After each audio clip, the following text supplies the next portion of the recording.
Okay, so after you have the conversation with them, you dig into their past a little bit, ask them some questions. Well, first, like, could you give us some examples of maybe some questions you hit on? Okay.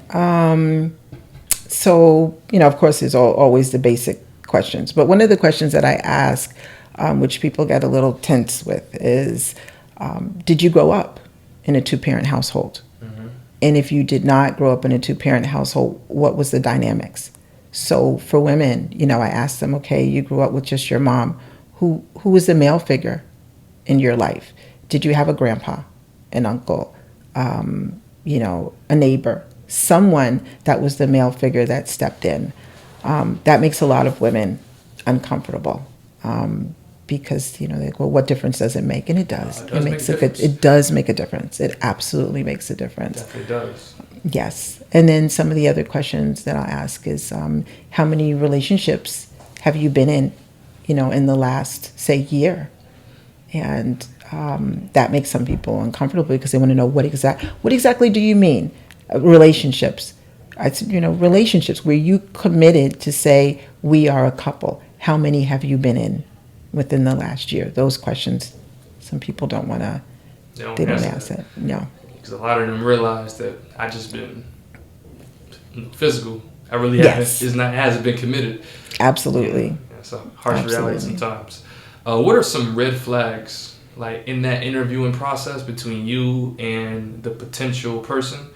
What are some red flags that you might hear or you may see from them where you're like, I don't know if they're really up to this, or I don't know if they have pure motives. Those type of things.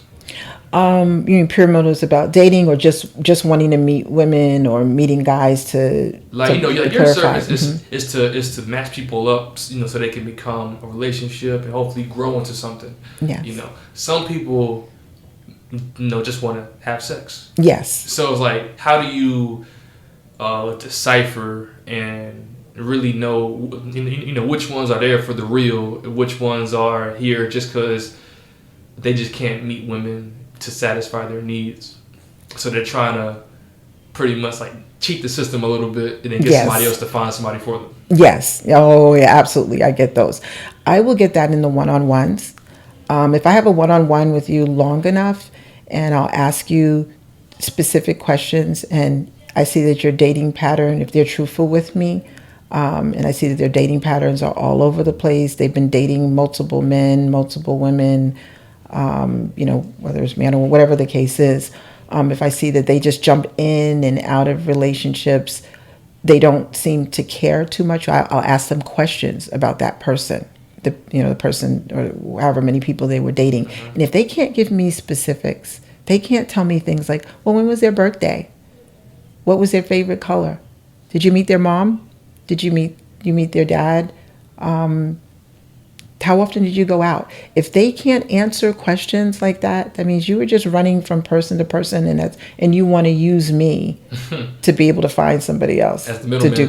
that. Exactly. Okay. Thank you for watching the Vibe Cultivator Network.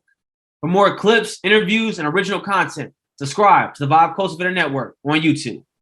And for exclusive content, become a patron of the Vibe Cultivator Network, available on Patreon only.